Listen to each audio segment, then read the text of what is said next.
So so good evening everyone. So today I'm Kanmini here. I would like to present my finding for our discussion which we had last week. Okay, so for my finding, I did a case study of construction noise exposure for preserving workers' hearing in Egypt. So this study is basically at Egypt. Okay, so what they are going to find out is they are going to look up whether the noise exposure of the workers in the construction site is it applicable or within the limit stated by the Egypt current environmental law. Okay, so that's their purpose, their objective of this study. So the importance why we need to improve the excess noise is it could improve the chances of absenteeism. Okay, if our working environment is good, definitely we would like to go to work. So if we can reduce the noise exposure at work, definitely the absenteeism can be reduced. Besides that, it also improves the working place environment for the workers. So how did they do this, carry out this experiment or this study is, the methodology is similar to what Muhammad Nasir, Encik Nasir explained last week. So they place the speaker on the helmet to observe or to calculate how much sound do they expose to. So based on the findings, it was known that the amount that they exposed to is actually more than the one that has been stated in their environmental law. So if you can see here, based on the environmental law, it is stated that the intensity of noise must not exceed 90 decibel. That's the maximum amount. But somehow from this study, it was found that 66.7% suffer the exposure that exceed more than 85 dB. Okay, and then 61.9% are subjected to more than 90 dB, which is the limit which mostly revolves the machinery to perform. So those who are working with their machinery, they are more exposed to the noise exposure more than 90 decibel. So in this study also, they classify it based on the work that they have been carried out. Okay, so those activities that involve construction activity, carpentry, and finishing stage, this kind of activity has the noise dose below 100%, which is acceptable. However, certain activities such as excavation and land movement, and also the foundation on the structure stage is the stage that has the highest exposure to the sound, noise exposure. So this was my finding from this case study. So that's all from me for today. Do you have any question, anyone? Okay, kita open question. Siapa-siapa dia nak tanya soalan? Anyone?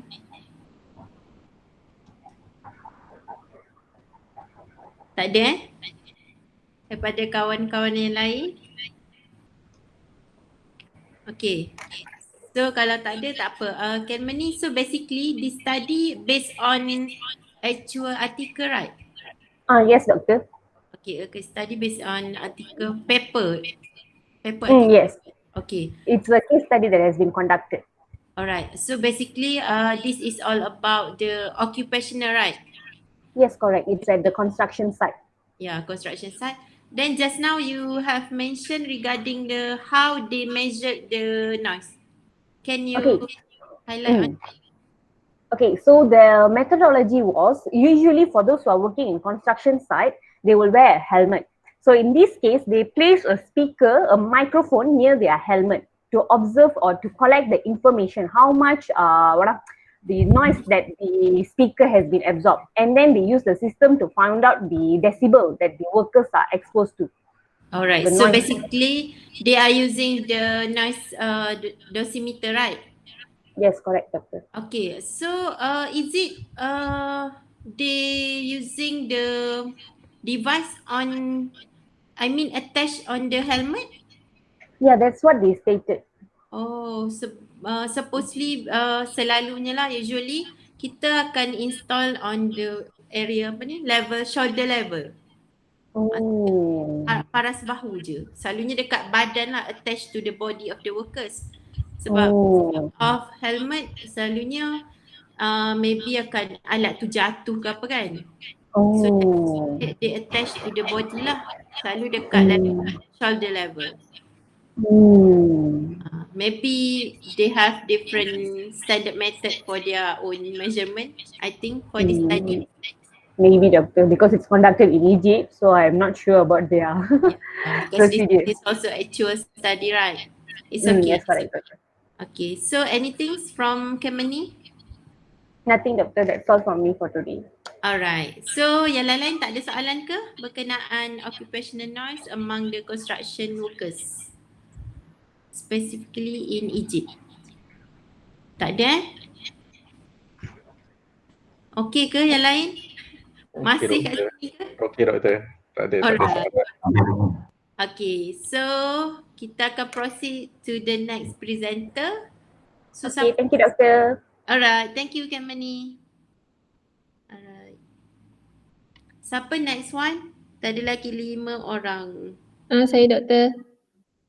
Siapa? Akasha ke? Ya. Alright. Kejap saya buka. Rasanya nombor berapa tadi?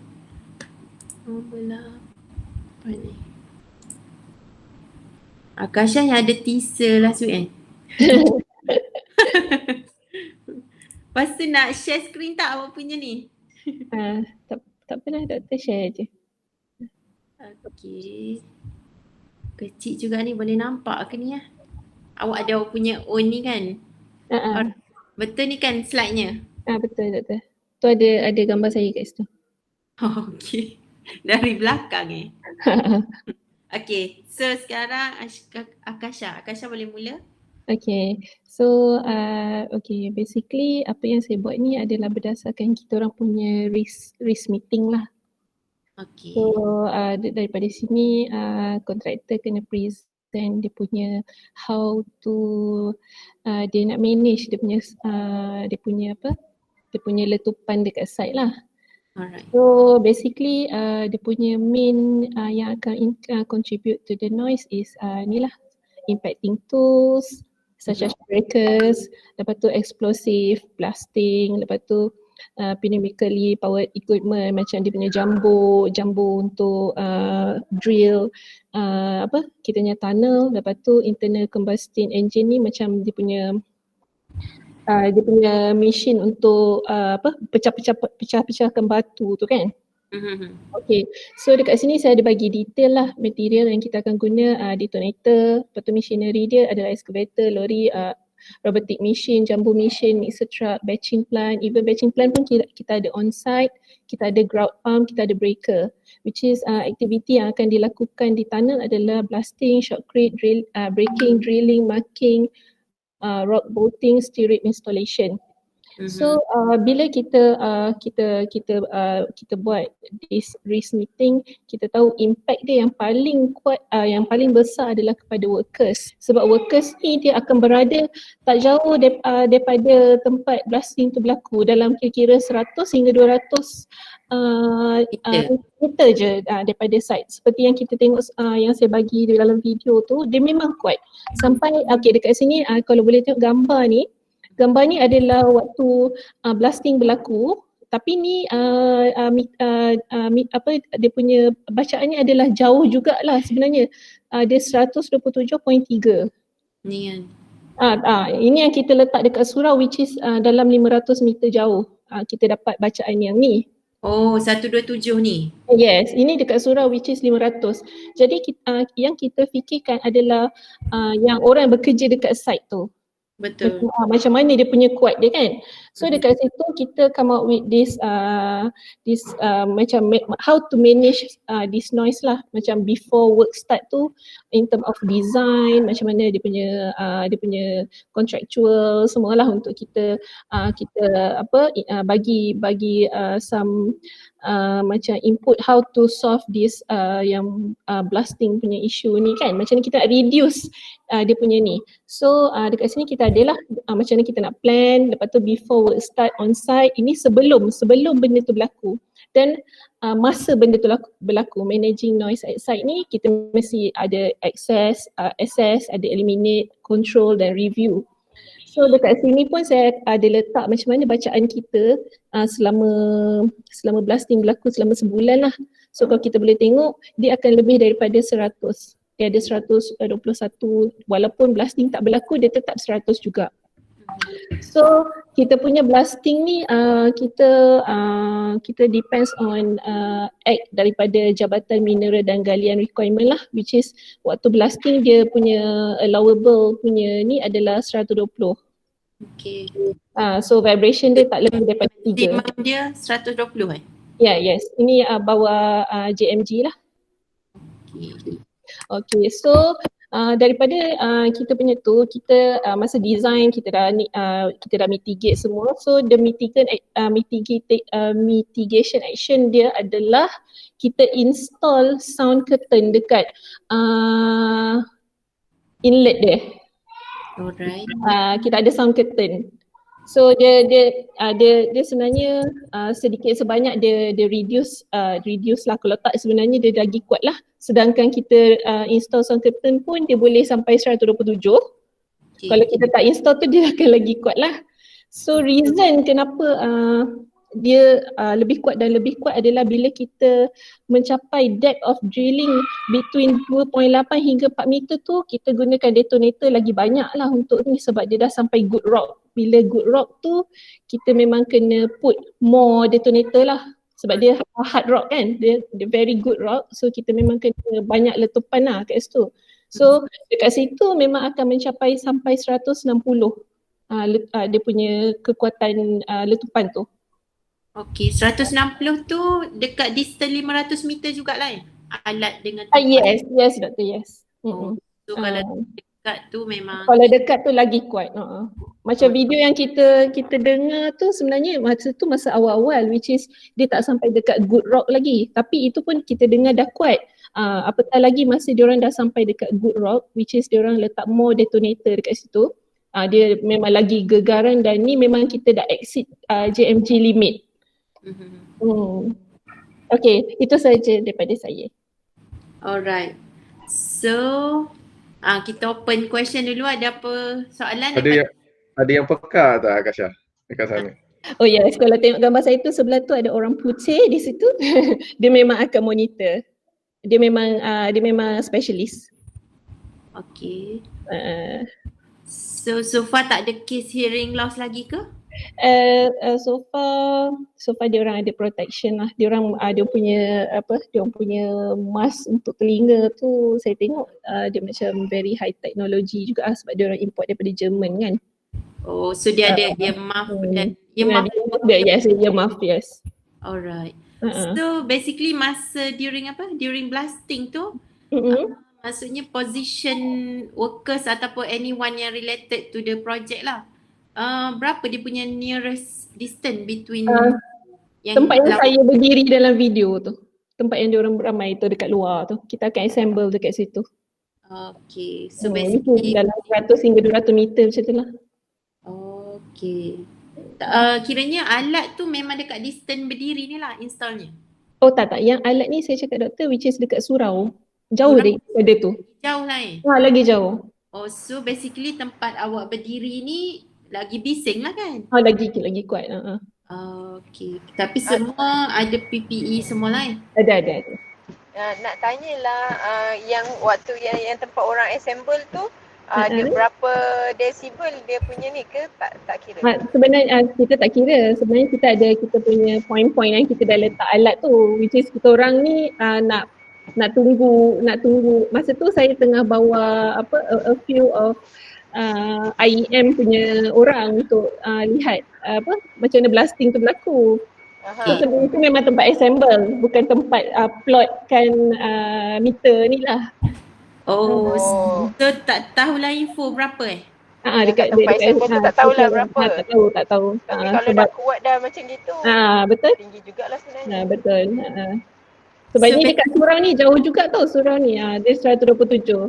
So saya anggarkan bila yang dekat kita orang berdiri tu dengan gegaran, dengan bunyi dia mau dekat 130 ke atas. Dan yang orang assemble kat situ tu semua yang berkumpul kat situ semua pakai dia protection lah ke tak? Tak pun.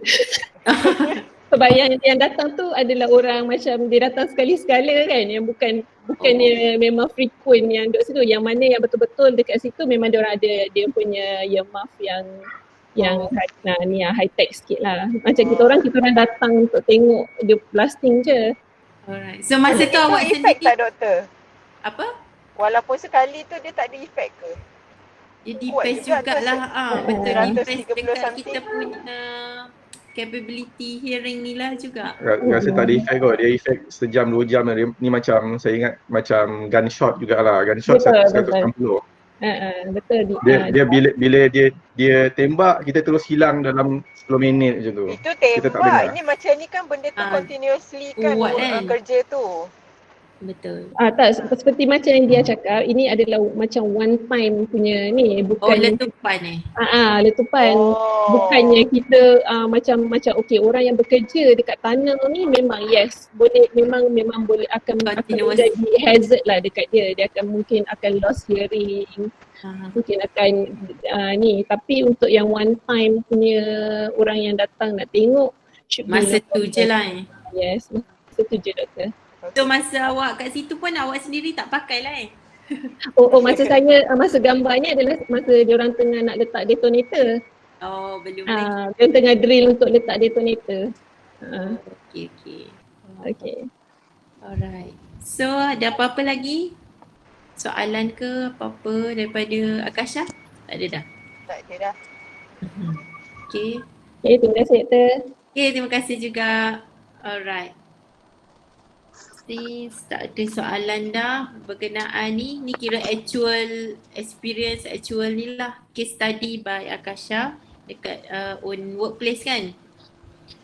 Alright. Seterusnya, next presenter. Saya doktor. Jeremy. Siapa? Okay, Jeremy Ya. Alright, Jeremy, jap saya buka ni. Sekejap nombor 3. 3 Dua. Alright. 2. Okay, Jeremy boleh mula sekarang lah. Okay. Selamat petang semua. Petang. Today, I'm going to present about noise-induced hearing loss among quarry workers in northeastern state of Malaysia, a study on knowledge, attitude, and practice. And for my part, I will be presenting more on the impact caused by the noise instead of the standard decibel must be applied in certain area as what you all already presented in previous presentation. Alright. Okay, I'll just summarize instead of reading what I'm already uploaded. The purpose of this article is to assess the knowledge, attitude, and practice towards NIHL. And the score obtained from 1997 respondents involved was found to be poor score. This was assessed from the answered questionnaire by the 1997 respondents of 6 quarries. Okay. The respondents are all male and have been working in quarry area for at least 6 months with no history of ear disease. Okay. To explain on the poor score of knowledge, attitude, and practice, or simply KAP, among the workers is because they were of low socio-economic group and they have low awareness regarding NIHL. Okay. They were below secondary level as well as displaying ignorance on the use of PPE. The second objective of this study is to determine the prevalence of NIHL and its factors. In this study, had found out that the prevalence of NIHL was high. As for example, 55 out of 97 respondent NIHL and NIHL, 23 out of 55 had mild NIHL means the rest was said to be at early stage towards NIHL. In addition, unilateral NIHL also was found to happen, which caused by the worker placing their one ear to the source of sound to detect abnormalities of machine. Lastly, in this study, it revealed the associated factor contributing to NIHL to be age and practice. And as for conclusion, noise is one of the occupational hazard and environment pollutant in quarries causing NIHL among workers. Okay. And the poor KAP scores toward NIHLs among quarry workers were below satisfactory level, especially in the main practice. This may lead to high prevalence of NIHL in the future. That's all, Doctor. Alright. Okay, thank you. Apa dah, Jeremy? Okay. Okay, so basically this article covers on the NIHL, right? Noise Yes. hearing loss, which is also occupational hazard, That's it. uh, Yes. especially for the quarry workers, right? Yeah. So in overall, this study has covered both on what we call the perception of the workers themselves, Yes. and Yes. also their practical situation lah. Yeah. Yeah, because they have undergo the what we call pure tone audiogram, right, test. Yes. They have answered the questionnaire survey, and also they have been tested through audiometric test, audiogram. Yes. Okay, so basically this kind of study is quite Quality. not too common, but it's actually common.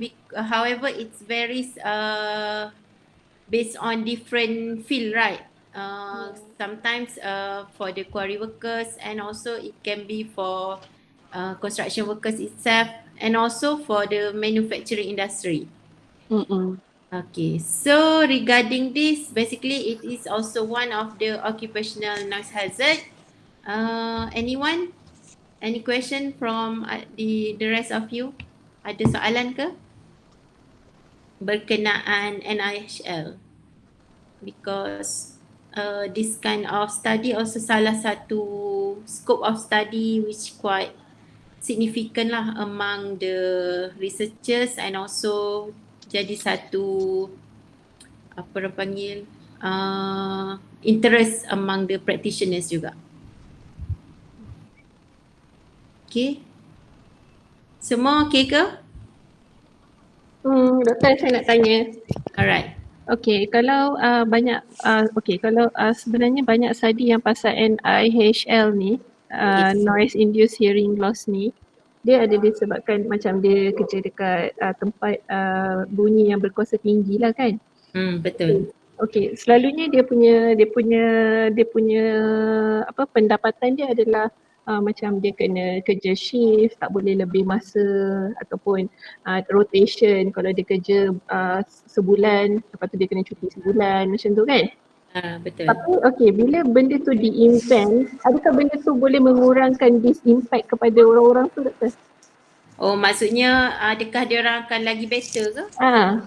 Okay, basically kalau yang dah macam masih lagi dekat stage, apa tadi ada tulis di sini, mild yang masih pertengahan, mild NIHL ni maksudnya dia masih lagi kat stage baru kena ke kan.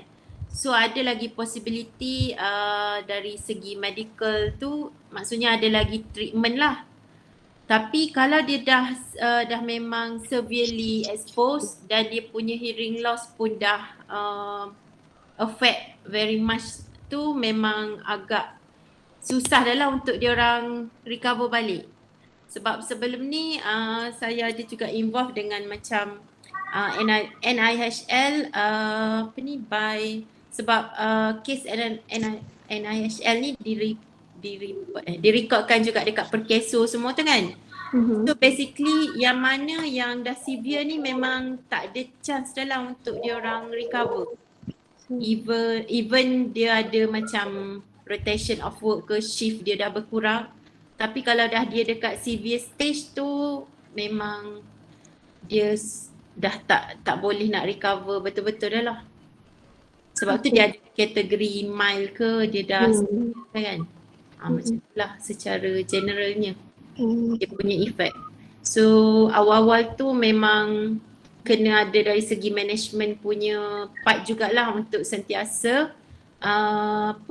conduct audiometric test ni. On the early stage lah. Betul. At least dia ada frequent punya checking ke apa kan. At least most of the workers tu tak adalah expose tu terus yang teruk lah kan. So benda tu boleh monitor daripada early stage. Macam tu lah. Sebab dia pun relate juga dengan faktor umur kan. Yes. Betul.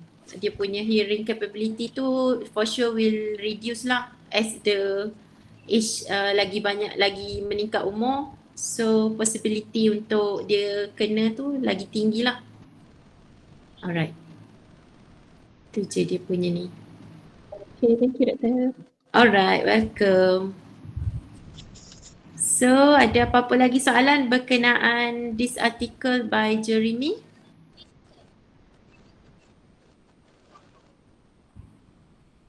Tak ada? Okay, thank you Jeremy for your sharing session. Thank you. Alright, so next one, siapa kita ada lagi 3 orang? Saya Doktor. Okay, Rabiah Ya. Alright, okay, Rabiah boleh proceed. Nombor ni saya nak share ke macam mana? Sorry. Nombor berapa 10. Sekejap saya share je kat sini sebab dah buka ni. Kejap lambat sikit dia punya ni. 10. This one kan? Alright. Okay, Assalamualaikum. Assalamualaikum dan salam sejahtera. Artikel yang saya perolehi ni adalah berkenaan occupational noise exposure in manufacturing industries in Malaysia. Study aim to estimate the total number of workers exposed to occupational noise among workers in manufacturing industries in Malaysia. Okay, methodology of the study, dia ada kajian telah mengadakan field survey pada terhadap 26 selected industries di 5 negeri iaitu negeri Johor, Selangor, Pulau Pinang, Terengganu dan Pahang yang merekodkan highest noise induced hearing loss. Dan metod keduanya adalah interview with safety health practitioner for information on the industrial classification, occupational noise management and level of exposure to workers. Okay, keputusan daripada kajian ini, workforce industries mostly are high risk, which 28% for 91 to 140 dBA and 72% for 86 to 90 dBA. Highest occupational noise exposed workers, the first highest is metal industry 2091, textile 631 dan food 439. Percentage of workers exposed 13.6% to 68.9% in each industry. Total workers exposed to high risk noise 103,673, 9% from total 267,964. Okay, conclusion daripada study ni, workforce in manufacturing industry was exposed to high risk occupational noise. Prevention action must be done by implementing effective hearing conservation program for preventive measure. Alright. Okay, itu saja Doktor. Okay. Thank you for your presentation, Rabiah. Okay, so basically ni pun based on actual case study, right? Artikel, right? Actual case study. So lebih kurang juga dengan yang previous sharing by Jeremy, tapi yang ni more on manufacturing industries, right? Ya. Okay, untuk manufacturing industries, so basically results yang dia bagi ni pun covers semua industri yang dia select ni lah kan? Dia ada 26 selected industries. Jadi so, yang ranking yang tertinggi yang 3 tu lah. Yang ni metal industry, metal, food. Yes, food. Alright. So basically 2091 ni number of workers kan? Number of Yang exposed workers. to the high level of noise. Yeah. Okay, Betul. faham. So secara overallnya sama juga, kita boleh tengok kat sini, most of manufacturing industry memang maksudnya the workers are highly exposed to high noise exposure during their working shift. Maksudnya ni pun kategori occupational noise hazards. Lepas tu, tapi dekat conclusion dia just bagi ni general conservation program. Dia tak bagi macam apa contoh mitigation, tak ada. Mitigation, saya check semula. Macam Dia contoh. punya yang ini dia punya conclusion memang tu je lah yang saya tengok daripada artikel ni. So dia tak detail up lah apa yang dia dah implement ke apa kan? Ya. Okay. Tak apa. Sebab ni memang finding daripada study ni.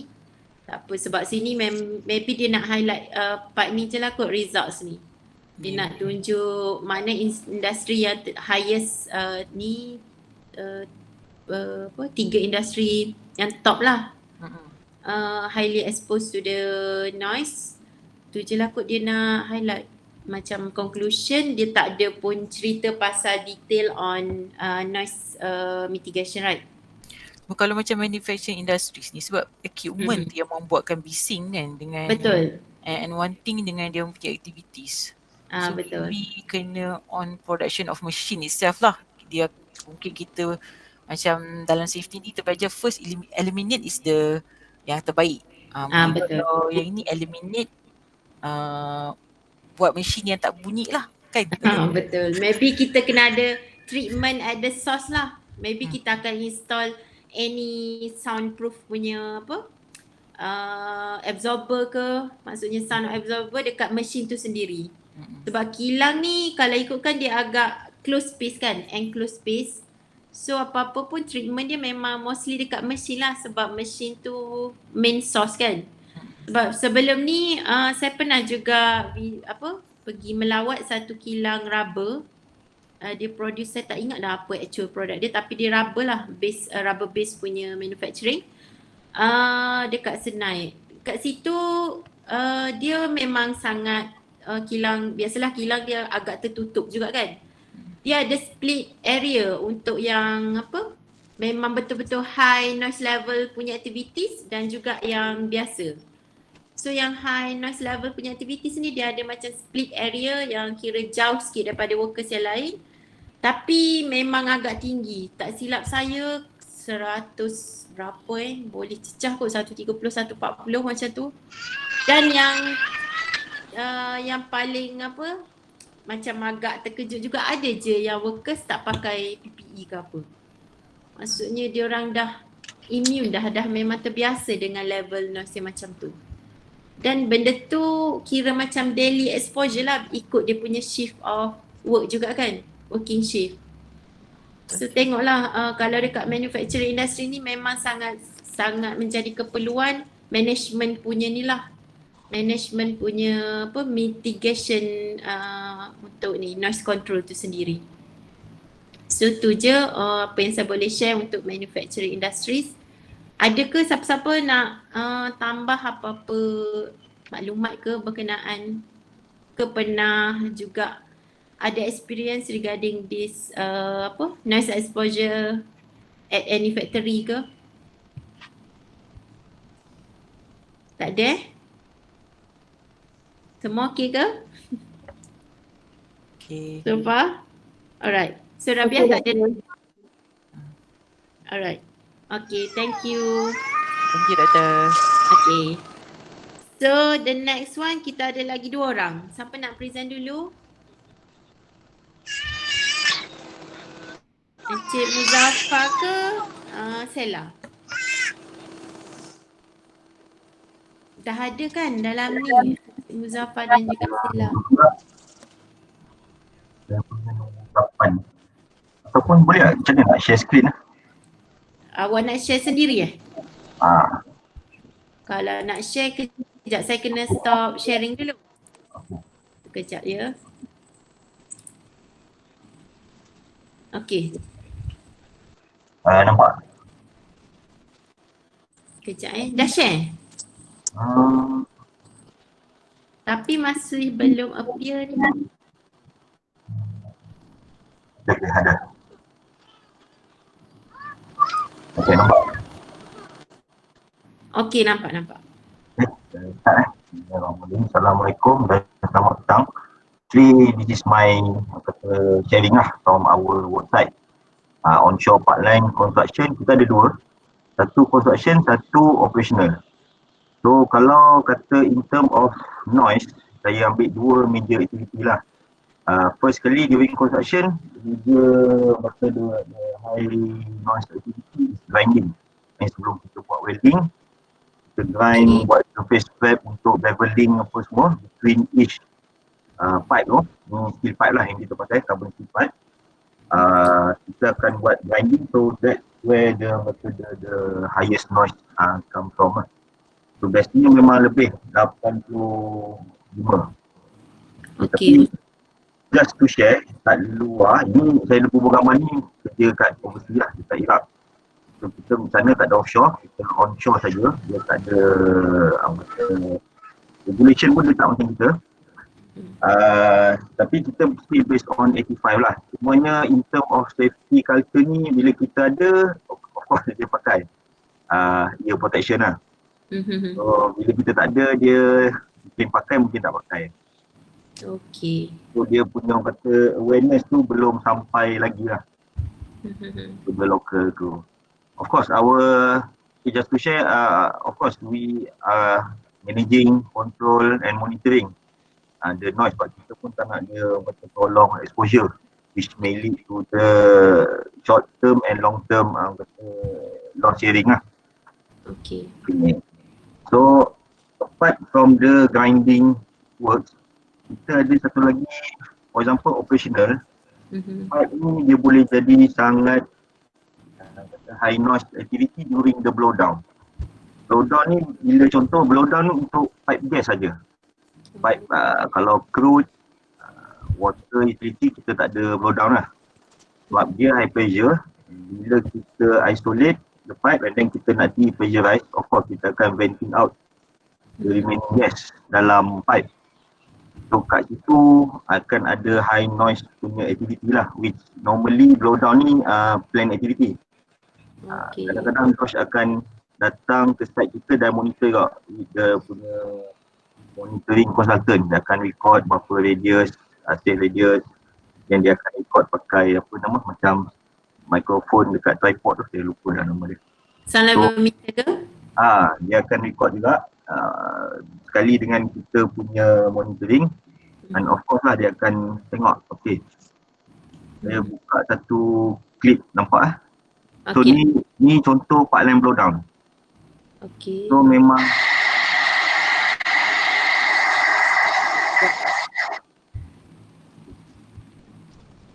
pipeline blowdown tu kita akan jadi isu dengan villages. Kalau kita dekat apa nama Yaman lah, kawasan perumahan semua. Sebab itu bila kita buat pipe station ni, degassing station, kita akan buat jauh daripada residential area. Dalam polisi kita ada, kalau tengok saya ada share screenshot ni yang kita punya dekat Sarawak. Dia ada level macam tu, siang 55 dBA, malam 45. So kat situ dia punya limit lah. Dan of course kita akan buat with control measure lah. Maksudnya kita akan buka half buff ke macam mana, half open. Sebab benda ni pernah jadi misunderstanding. Dia ingat insiden happen, dia cakap kacau sekolah dia, anak dia. So dia jadi isu lain pula, isu non-technical, dan dia akan datang serang kita punya office lah. Okay. So of course kalau kita nak buat blowdown ni, kita kena notify nearby yang kata villages upfront lah, bagi tahu pukul berapa bila nak buat. So kalau apa-apa jadi jangan panik. Itulah kita try to edit. Okay, faham. But from to protect our crew sendiri memang tak ada kata masalah, sebab kita ada compliance to PPE. Sebab kita pun ada masuk dalam DHA. Sebab kalau tak meet PPE requirement, kita boleh stop work lah. Alright. Okay. So apart from the blowdown, the other major activity yang high noise saya boleh share is boring activity dengan drilling lah. Sebab itu dia akan pakai yang lagi kedap lah, earmuff. Dia long exposure, long working hours dekat those activity. Okay. So itu sajalah daripada saya. Okay, faham. Alright. So basically sharing daripada Cik Muzaffar ni based on actual case study dekat workplace lah kan? Betul. Mana dah tadi? Stop hearing. Kejap saya buka kat sini alright, tak apalah. So basically dia punya activity yang ada tadi, yang mana paling highest dia punya nice level?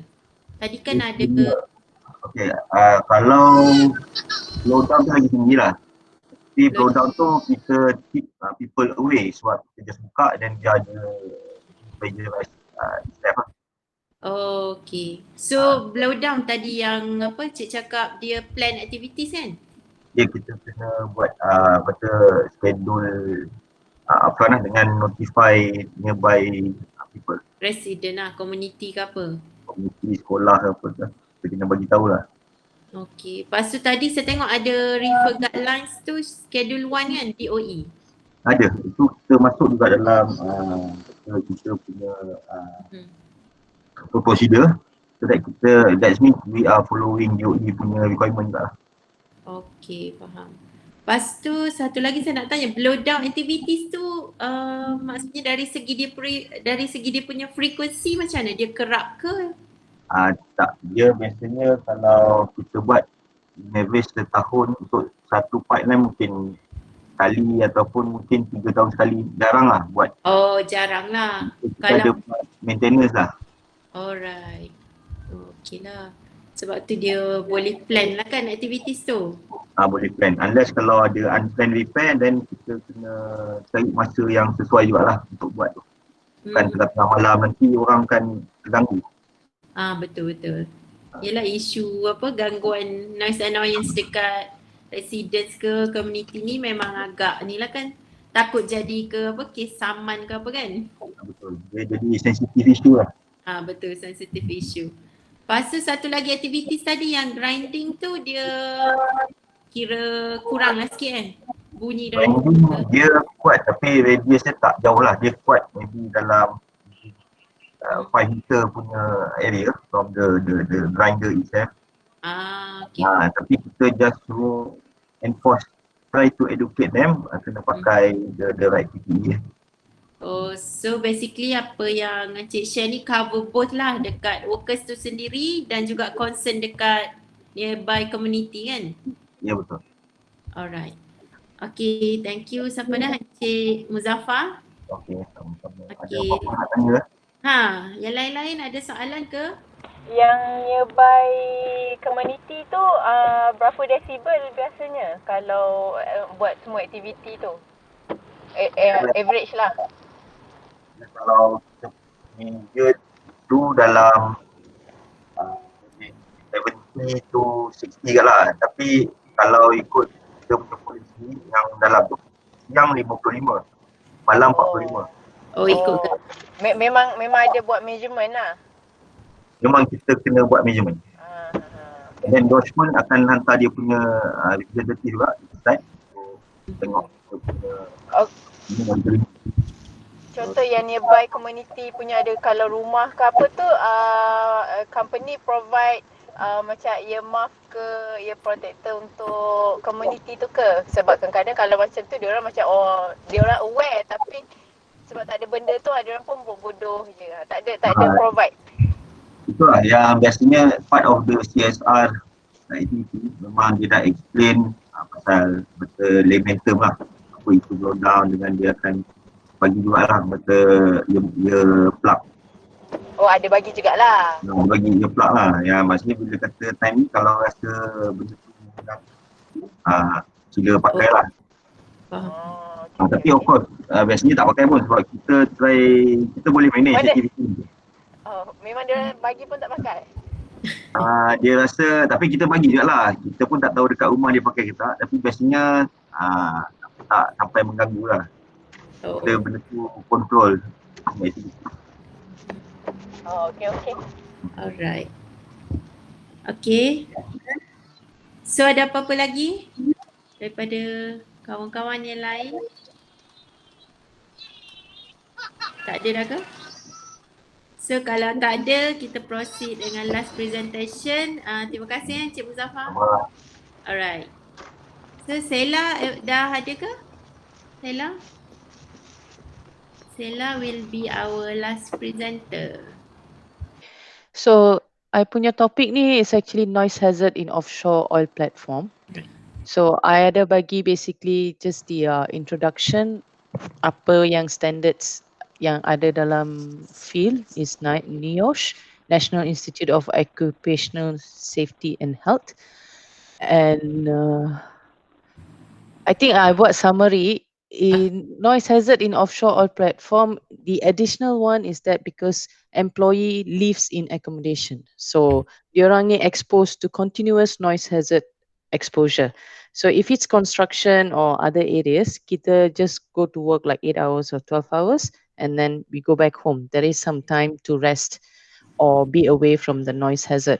But in offshore oil platform, you also live there in the accommodation. So it is actually a continuous noise exposure. So apa I nak cakap dekat sini ialah the codes and regulations that we have just now for oil platform is NORSOC, OSHA and NIOSH. And safe noise limits yang kita nak tengok tadi, I rasa sebelum ni doktor ada cakap in the calculation, right? So 12 hours work per day may not exceed 83. So up to 83, it is actually accepted only for 12 hours duty. And then if off duty, this is in accommodation is 70 decibel. So tadi kita ada cakap 75 or 65 kan, but for offshore platform, the acceptable one is 70 dB. And the peak or maximum allowable noise is 130. It's usually in unmanned area, and tapi I rasa it's not recommended for 12 hours continuous for 130 decibel. And there are some ways of noise control. Number one is elimination, and substitution is to remove noise equipment altogether. But I think this is impossible in oil platforms sebab kita ada compressor boiler which runs continuously. And number two is engineering controls, is design changes to equipment, tools, and work areas. This one I don't have an example. And number three is administrative control, changes to work procedure and policies to reduce the duration. So ini maybe we can have limitation of personnel that is stationed in particular high noise limit. So if it's a compressor, we can have rotation for every 4 hours tukar personnel. So that's just a way of controls. But most of the time, I think in the industry is we use PPE, hearing protection for the workers. And then what I've given here is just on the areas and what is the noise limit of acceptable one. Itu je my presentation. Yep. Okay, so generally overall lah, ni memang based on your workplace lah kan? Yeah, based on my workplace and also these 3 codes and regulations which is acceptable for oil platform. Alright, so this is the actual case study based on your workplace, right? So limit ni pun memang dah given macam ni lah. Limit ni. So kita boleh tengok ada lay down area, workshop. Workshop is usually mana you buat welding, cutting, grinding and all that. So but the limit is 65 decibel, you can see there. And workshop, office, dining room, yang ni semua it's in the accommodation. So usually the accommodation will be at the far end, away from the production area. If it's possible on a ship, depending on the size of the ship. Kalau dah kecil tu memang it will be next to the production. But we try to limit that here. Alright, okay. So, tu je daripada Sela. Ada apa-apa soalan ke? Last question. Kalau ada nak tanya lagi. Sela. Yeah.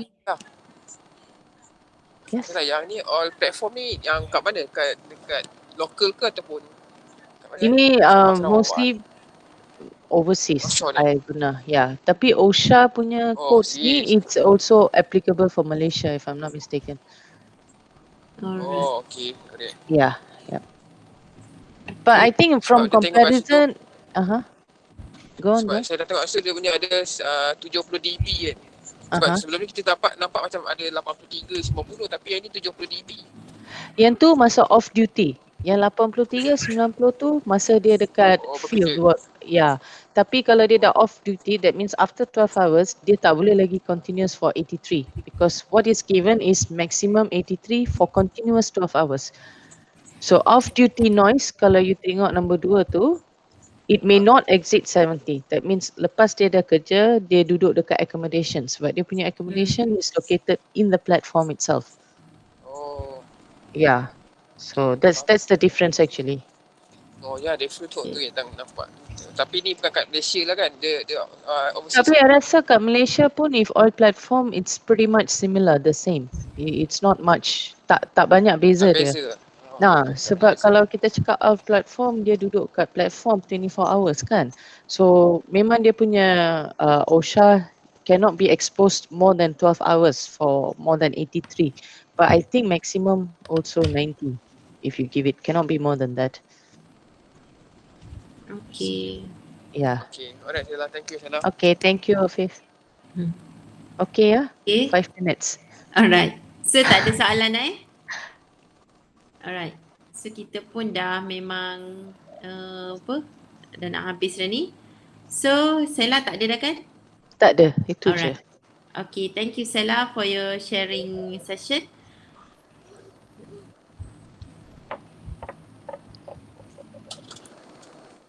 Doktor.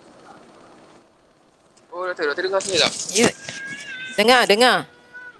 Sebelum doktor nak present pasal calculation ni kan, nak tanya doktor nanti masa exam ada masuk tak calculate ni? Ada. Final exam Ada. Kenapa? Kalau tak ada mesti Afif tak apa kan. Ada. Alah, simple je. Penting ni. Simple. Dengar. Saya tunjuk ni satu persatu cara konvensional. Tunjuk kamera lagi. Tapi Afif jujur. Dia tanya dulu dah ada masuk exam ke tak? Afif memang seorang yang agak ni, saya perasan dia selalu risau. Buat projek dia risau. Okey, tak apa Afif, jangan risau. Dia punya calculation pun bukannya calculation yang susah-susah. Kita kadang-kadang bagi yang table. Jadi just nak apply table macam tu je. Cuma kena ada prosedur lah. Kalau tak nanti mungkin kita stuck satu jalan tu memanglah kita macam tak apa lepas ni. Itu je lah. Okey, tak apa, saya pun tak boleh lambat sebab dah 6 suku ni. So kita tengok dulu ya usah ada soal tulisan ni. Okey, ni calculation ni tadi semua orang sebut pasal sound level meter. Ni lah bentuk sound level meter. Iaitu satu bentuk yang macam mikrofon ke atas tu untuk kutip bunyi yang dihasilkan. Kemudian dia ada sponge tu sebab nak elakkan habuk-habuk sebab dia terlalu sensitif dengan dengan environment Okey, kemudian Allah bahar pula.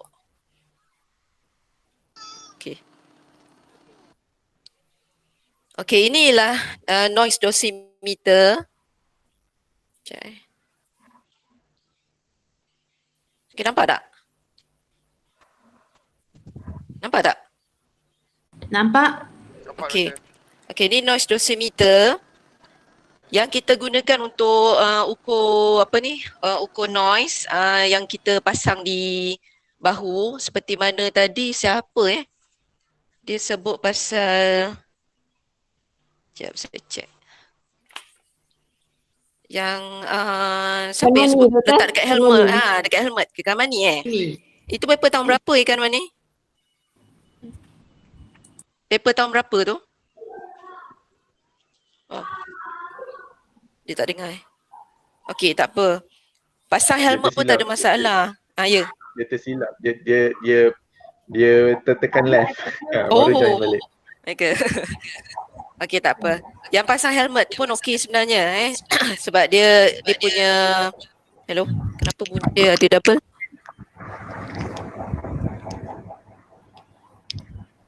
Hello? Hello, doktor. Tahun I tak sure, Okay. doktor. Yang pasal helmet tadi sebenarnya okey je. Sebabnya dia punya prinsip ialah dosimeter tu diletakkan berhampiran dengan telinga. Sebabnya telinga kita ni dia tak boleh letak betul-betul dengan telinga, dia letak di bahu sebab dia kata itu ialah artificial ear. Artificial. Jadi tak apa, maknanya area zone tu dalam 10 cm tu okey je. Okey, so ini kita tengok. Saya terpaksa berdiri ni sebab sekejap lagi saya nak menulis. Cuma masalah saya ni berdiri cepat penat. Okey. Jadi kita nampak dia letak di bahu, dia attachkan tu. Jadi nanti dia pergi mana-mana pun dia akan kutip bunyi itu sama ada dia kalau waktu berehat pun dia pakai, cuma nanti bila bacaan tu tak ada nampak dia punya apa ni peak, dia punya amplitude dan sebagainya. Okey, kemudian selalunya dia akan diletakkan selama 8 jam lah dekat bahu tu. Dia kata jangan buka sebab nanti kalau buka dia boleh rosak kalau dia main letak di mana-mana kan. Okey. Okey, noise survey is a useful method. Jadi ada 2 method. Kejap saya kena duduk penat.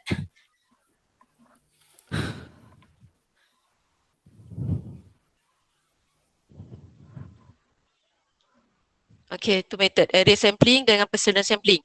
Jadi kalau area sampling yang pakai sound level meter, SLM, dan satu lagi ialah personal sampling yang pakai dosimeter lah. Jadi kalau area sampling kita evaluate dia di mana noise ni selalunya kita ambil sekali bacaan dia tu di situ, tak adalah sampai 8 jam kita baca untuk yang area sampling. Dia baca, lepas tu kadang-kadang dia ambil 3 kali untuk buat average. Kemudian dia baca 1 meter, 2 meter, 3 meter dan sebagainya. Tujuannya ialah untuk dapatkan zone mapping. Okey, kemudian dia kata untuk if people move around at work or if noise levels are closely tied to a worker activity, personal sampling is necessary. Okay. In some industries such as construction and mining, a combination of both approach is best. Maknanya boleh juga pakai dua-dua untuk mendapatkan ketepatan bacaan lah. Okay, in area sampling, yang ni dipakai plan mapping. Ini kita kata tadi.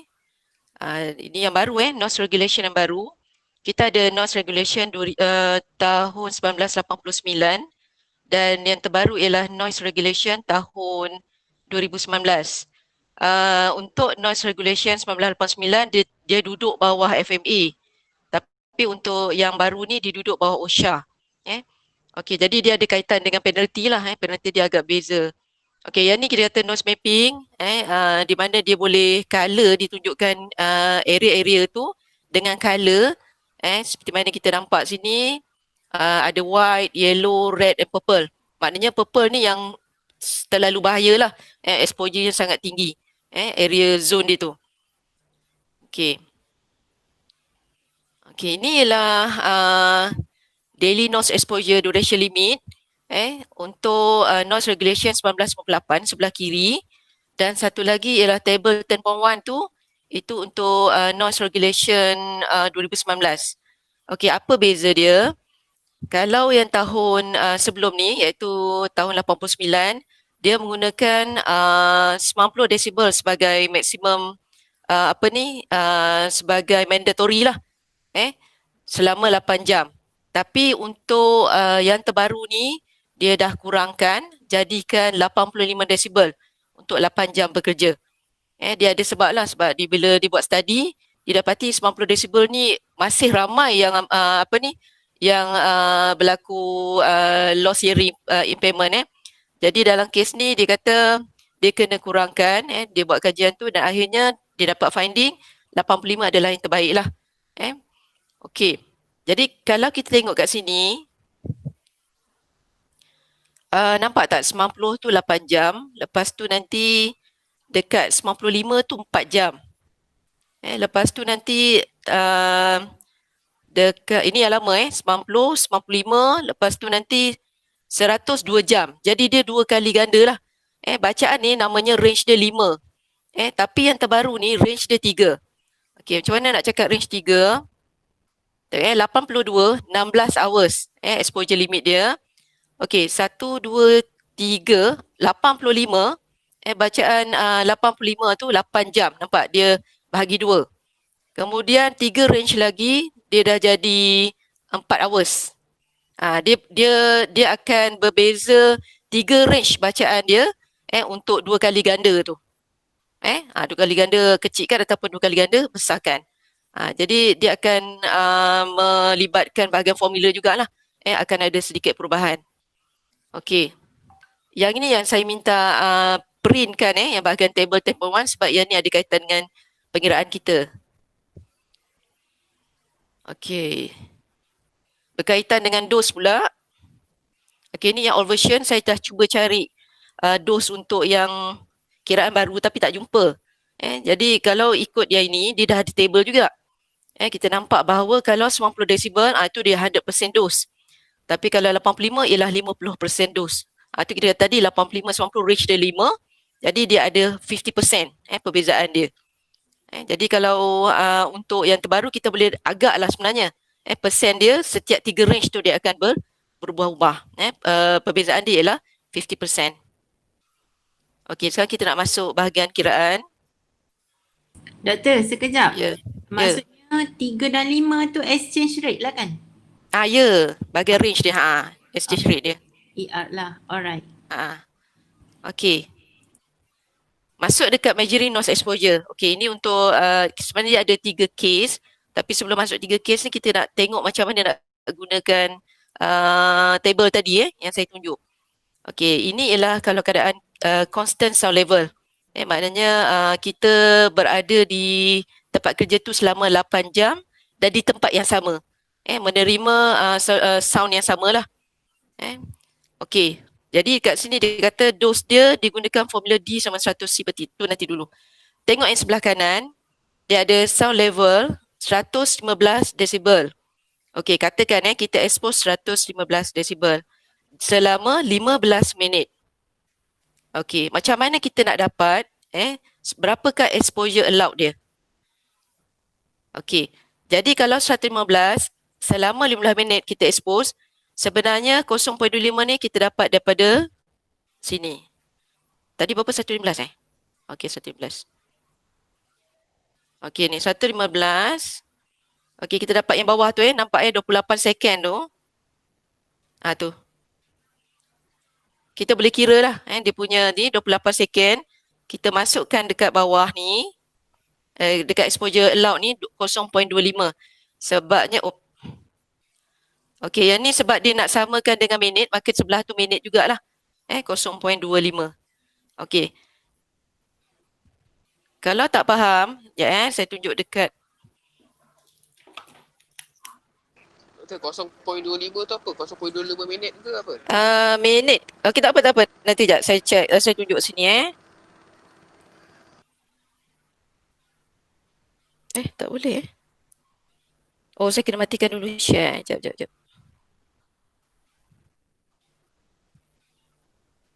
Saya tak biasa dengan Google Meet ni, sekejap. Betul, dia punya ni lain sikit, interface. Dia jadi, mana saya nak nekan, dia mencari-cari. Betul, dia punya button. Okey, nampak tak bawah ni? Yang kamera kat bawah ni. Nampak. Nampak okey, boleh lock lah dia punya kamera tu. Okey, katakan 115 desibel katakan kita punya bacaan sound level meter kita 115 desibel. Selama katakan dia exposekan pekerja tu exposure time dia ialah 15 minit. Jadi berapakah dia punya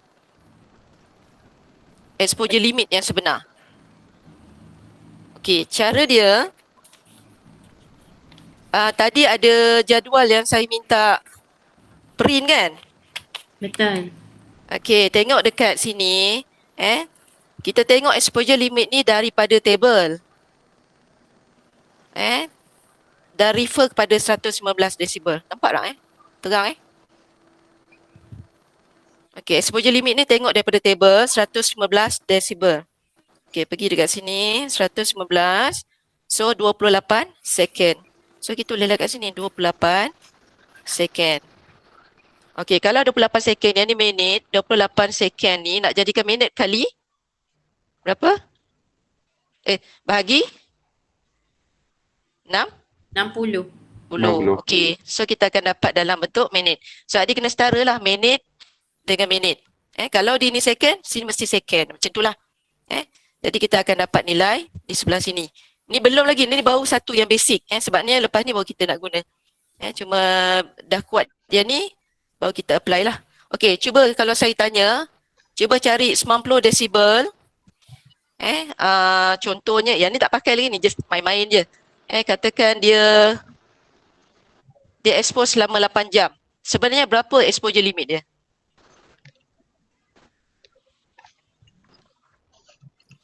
Dua jam 31 minit. Okey, 90 desibel. 91 2 jam, okey, 2 hours. 31, okey, 31 minit. So 151 minit. Jadi dekat sini, kalau sini hour dengan minit, 31 minit. Nak jadikan hours kena bahagi 60. Barulah kita dapat 31 bagi 60 ni dapatlah 2 point something lah. Okay, kita ambil lah katakan 31 bahagi 60. So kita dapat 0.516. So 2.5167 lah hours. Macam tu lah. Okay, kalau katakan 85.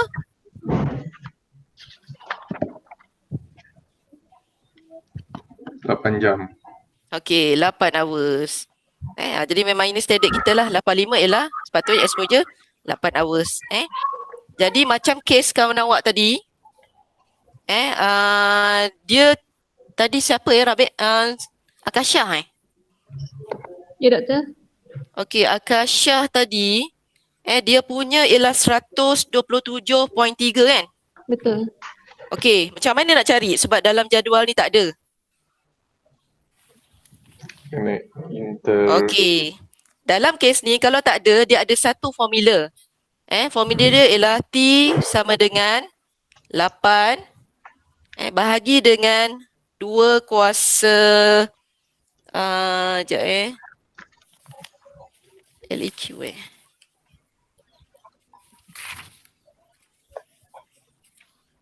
Okey, LEQ. Okey, LEQ tolak dengan 85 bahagi dengan 3. Okey, 85 ni sebab basic kita punya reference. 3 ni lah sebab kita punya exchange rate tadi 3. Dia punya range tadi, beza range Okey, so kita akan nampak dia punya T 8 bahagi 2 kuasa 127. Okey, tolak dengan 85 bahagi dengan 3. Okey, berapa jawapan dia? Sebenarnya dia boleh expose berapa lama?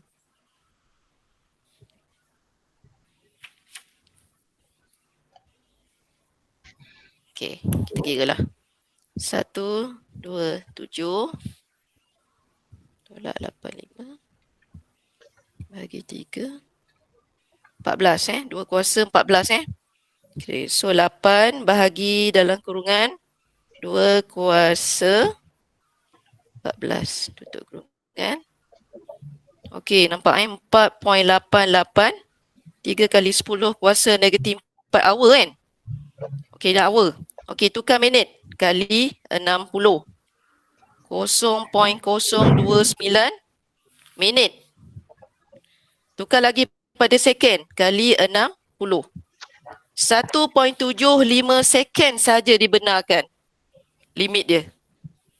Tapi sebab tadi Akasyah kata 127.3 desibel. Itu bacaan daripada surau dan tak diambil bacaannya di tempat berdiri. Jadi Cuma dia mengharapkan PPE, betul? Dia mengharapkan PPE Betul. yang NRR dia tinggi sebab dia kata high technology. So kita nanti akan study macam mana NRR boleh reduce bacaan ni. Bacaan ni pula. Bacaan itulah yang 127 tadi. Sebabnya sebenarnya dia tak boleh expose lama ni. 1.7 second ni dengan berapa second tadi, sebab tadi kata ada jam, sebenarnya jam pun tak. Kalau tengok jadual ni 115 pun 28 second je dibenarkan. Kalau tak kita akan dapat hearing loss. Okey, tak apa. Kejap lagi kita masuk juga. Okey, inilah kaedah mengira exposure limit. Maknanya sama ada berada di dalam table ataupun kita guna kaedah kiraan. Kalau tak diberi. Boleh Okey, tak apa. Nanti dia punya formula saya akan bagilah.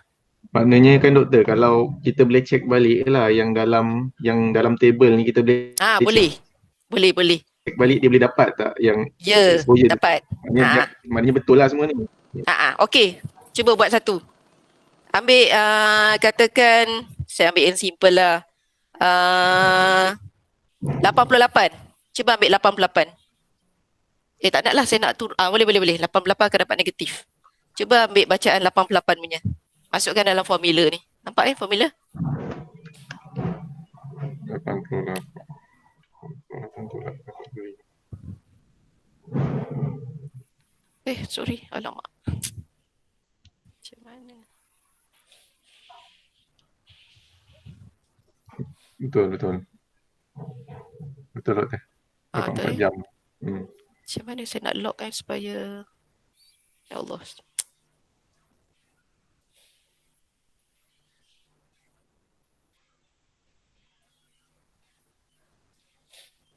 Saya nak lock saya punya kamera ni, tak boleh pula. Tak boleh. So saya tak nampak. Adakah awak nampak atau tak sebenarnya tulisan ni? Okey, harap nampak lah. Nampak Dia maknanya nilai yang kita akan dapat ni dalam hours kan? Ya. Dia dalam hours. Sebab ni dia punya range 3 ni tadi semua hours. Dia punya, sebab walaupun dia tulis dalam bentuk minit, tapi dia punya reference dia ialah hours sebenarnya. Okey, selesai yang satu ni. Sekarang ni kita masuk bahagian yang kedua. Okey. Masuk tak yang gambar ni? Tak. Belum lagi doktor. Tak masuk ke? Saya kena patah balik rupanya. Ni dah masuk. Masuk. Ada gambar. Measuring noise exposure. Tak kot, saya tak share lagi ni. Belum. Kena share dulu.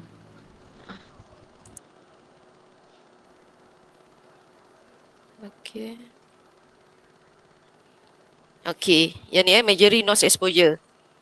Okey, bila kita dah tahu macam mana nak cari exposure allowed ni, sekarang ni katakan kita nak kira mana ya?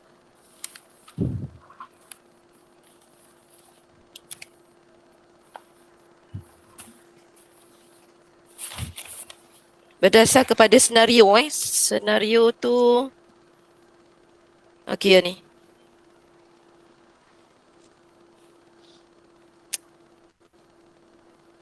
Okey, cuba tengok ni senario ni.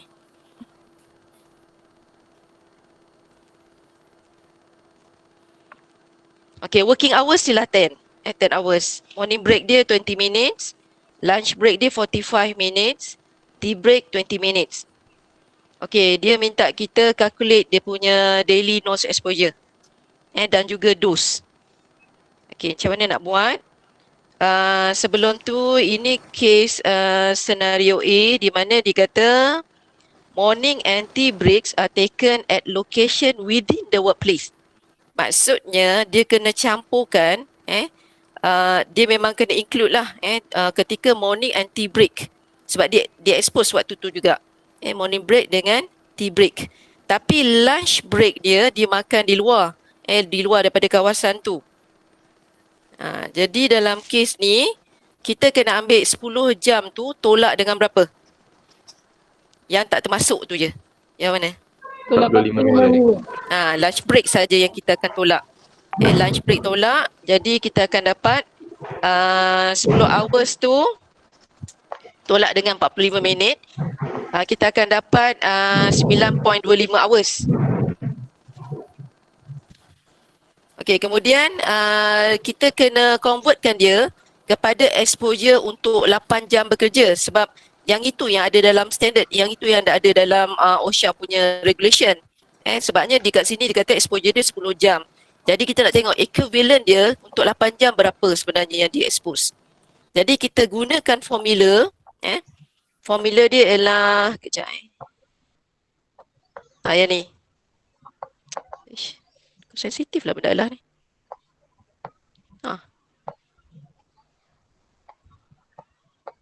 Okay, nampak tak yang tu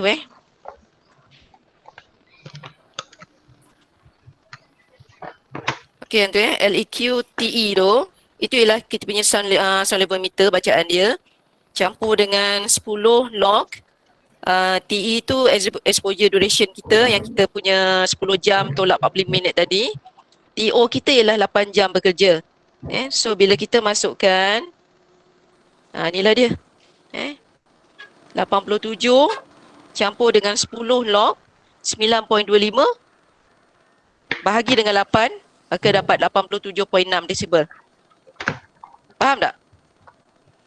Okay, kemudian dose dia ialah, ni ada formula dia. Okay, dose dia, formula dia yang bawah ni. Okay, 100 kali exposure duration dia, itu yang 10 jam tolak 45 tadi bagi 8. Kali dengan 10 kuasa.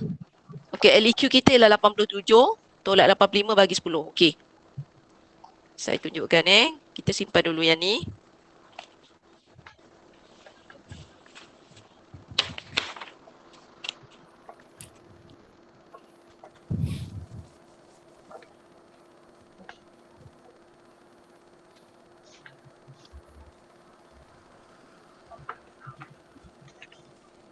Okay.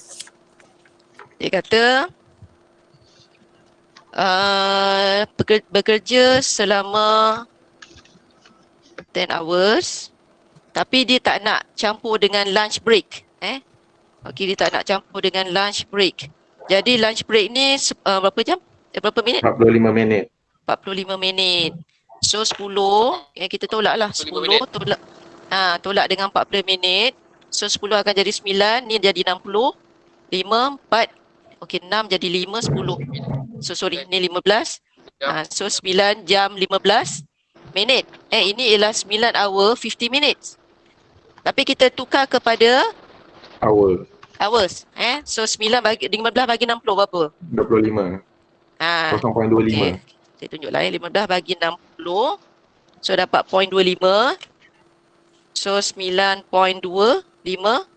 hours. Okay. So maknanya dia punya kiraan ni ialah 9.25 hours. Okay. Formula dia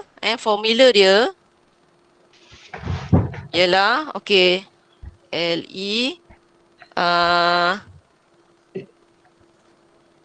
LEX exposure 8 hours sama dengan LEQTE campur 10 log TE bagi TO desibel.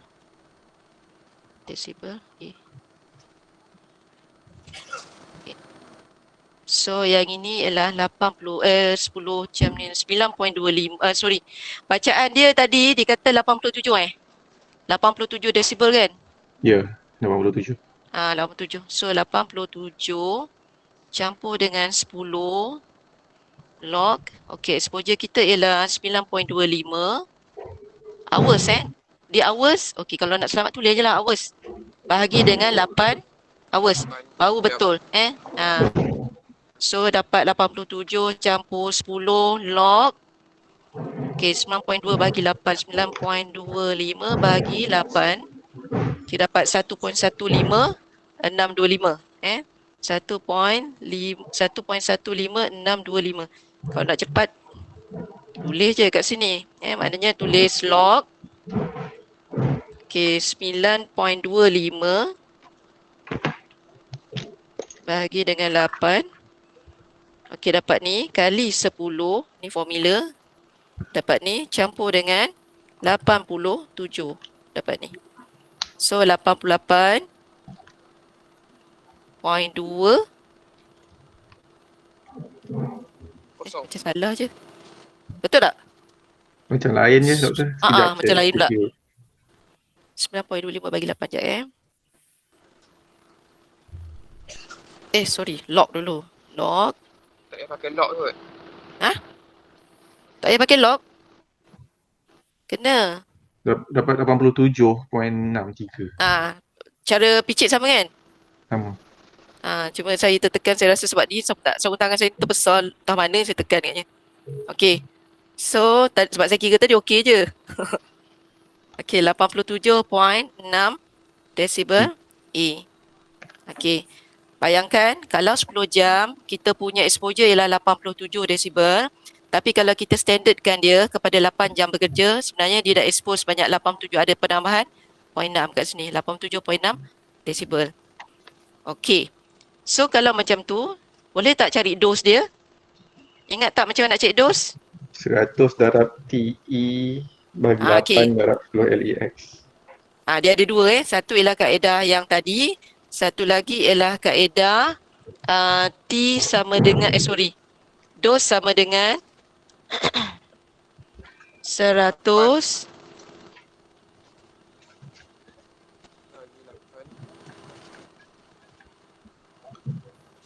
Okey, kita punya LEQ tolak dengan 85 bagi dengan 10 Okey, ni dalam persen lah nanti. So kita masukkan 100. TE kita ialah berapa TE kita? Berapa? TE ni, berapa TE? 9.25. 87.6. Ni atas. Okey, itu TE. Okey. Bahagikan dengan bagi 8. 8. Sekejap Salah ni. Salah. T masa. 9.25. Masa. Bahagi dengan 8. Oh, 9.25 jam Dia hours dia. LEQ dia ialah 87 yang 10 jam tu tolak dengan 85 bahagi dengan 10. Cuba kira.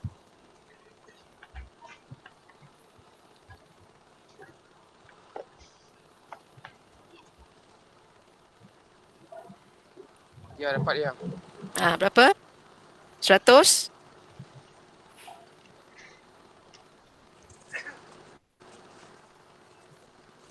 Dapat berapa? Sekejap. Sekejap. 100.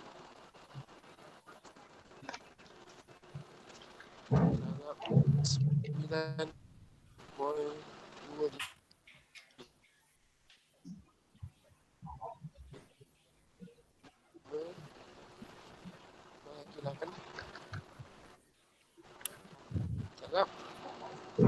Tak nampak 10. 87 tolak 85 bahagi dengan 10. 87 85. Okey, 87 tolak 85. Dapat jumlah bahagi dengan 10, dapat 0.2. Maknanya 10 kuasa 0.2 lah. Jadi 10 kuasa 0.2. Okey, dapat nilai dia kali 9.25 kali 100 bahagi dengan 8. So dapat 183.25%.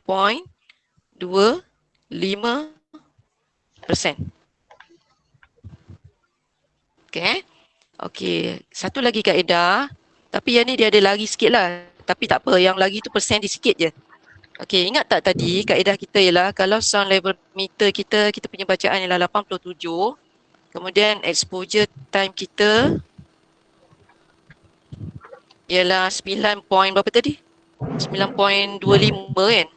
Ya, 95. 95 2 hours. Okey. Berapakah exposure limit kita sebenarnya? Exposure limit. Okey, tengok 87.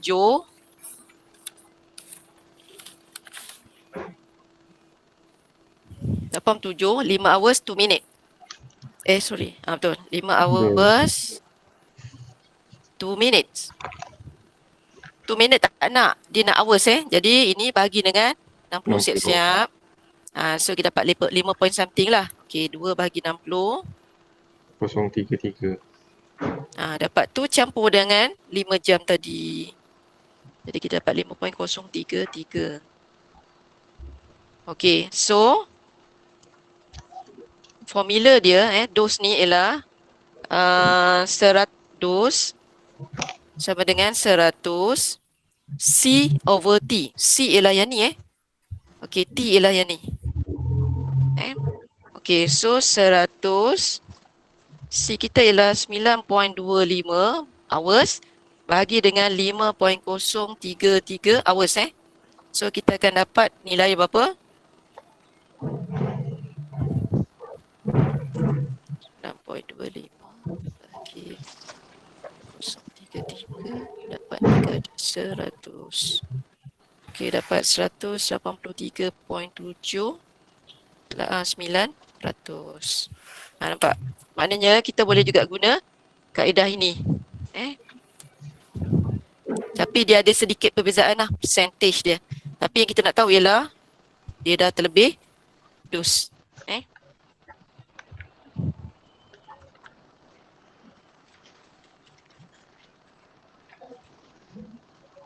Boleh? Boleh tak? Boleh. Okey, kalau boleh cerita yang sama ni tapi saya ubah sikit. Katakan okey, katakan working hour dia masih 10 jam. Masih 10 jam. Kemudian kita kata okey, saya salin dulu morning break dia tadi. Morning break dia 20 minit. Lunch break dia 45 minit. Lepas tu dia ada tea break. Tea break dia 20 minit. Okey, cari dia punya daily noise exposure.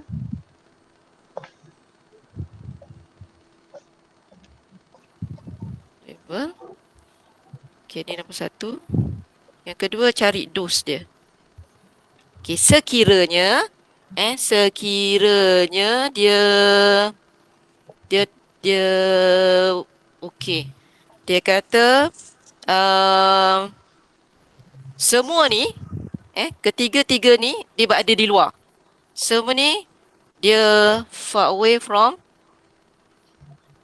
dia punya workplace ni. Maknanya dia keluar lah ni. Okey, berapakah jadi berapakah daily noise exposure dia? 9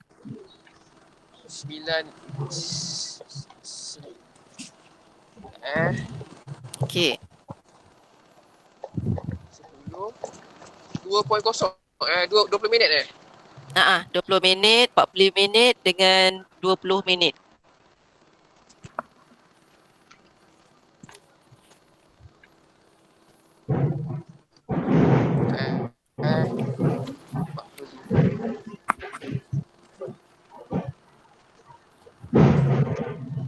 Okey, 20 tu 40 lah kan? 40. Efektif 8583. Ya, berapa? Efektif duration 8.583 hour. 583. 583. Okey, betul. Yang lain dah dapat?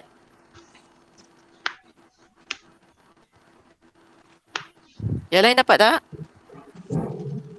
9 akan jadi 8, 6 campur 2 jadi 8. Okey, 8 akan jadi 7, Ni 10, 5, 4, 5 dan 7, 8 jam 35 minit. 8 jam 35 minit. So bahagi dengan 60. So dapat 8.58 something lah. 57 something Okey, 8.58. Okey, gunakan yang ni. Masukkan dalam formula. Masukkan dalam formula yang kita punya tadi untuk 8 hours.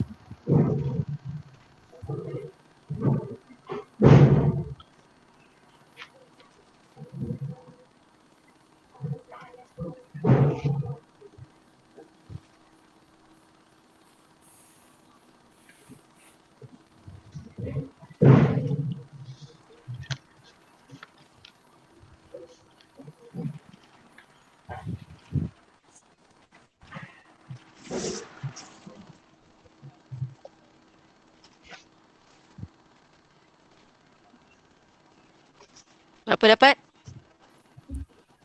Sekejap doktor, sekejap.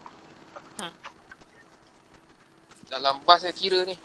Oi, terror. Siapa ni? Afif. Baru nak tanya tadi, awak dah sampai ke? Tak dah, baru kat area Melaka. Awak naik bas? Sebaik line tak ni tak putus-putus Tadi calculation yang doktor kira tu dah line putus.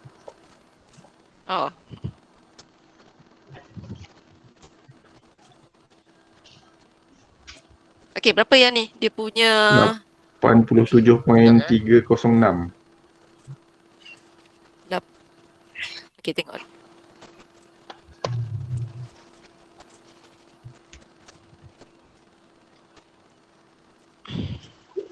Lapan 87.303.304 lah. Tadi siapa tadi dapat yang awal tadi? Macam lain bunyinya. 87.306. Okey. Betul lah. So dengan tadi semua lebih. Okey, 87.306. Oh, saya yang salah kira.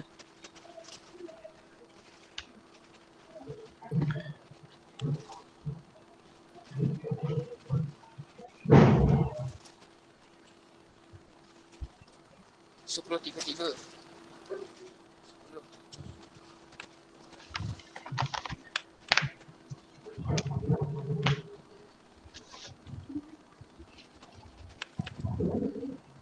Okey.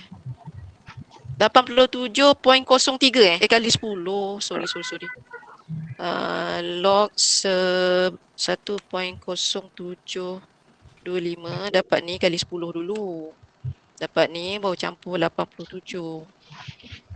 87.304 lah. Lebih kurang lah So 645 tu okey lah. Okey, so berapakah dos dia?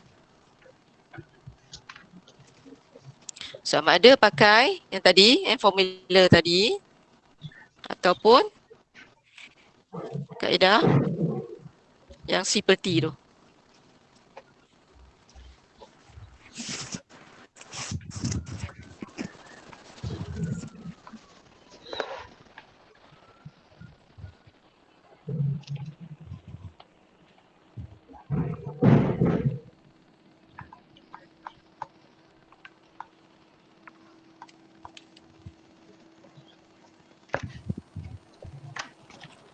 Dapat berapa?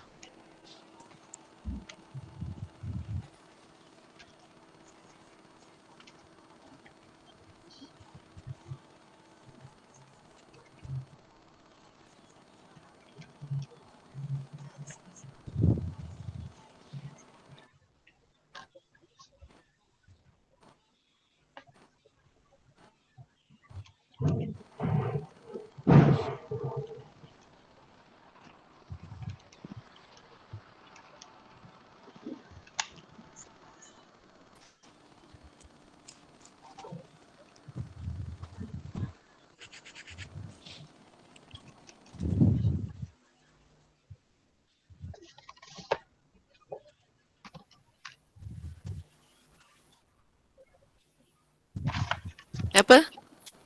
170 point?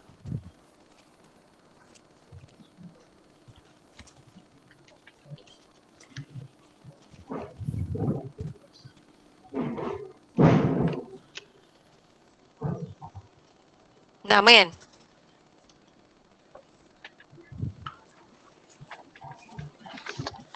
Yang ni saya takut saya tersalah tulis formula lah doktor. Sekejap. Apa dos ni sebab saya dapat lain. Dos ni yang dekat 100 darab TE bahagi 8 darab 10 yang tu saya tak kuasa tu saya tak jelas. Saya dapat 169 tu. Okey, 169% je. 0.98. Yes.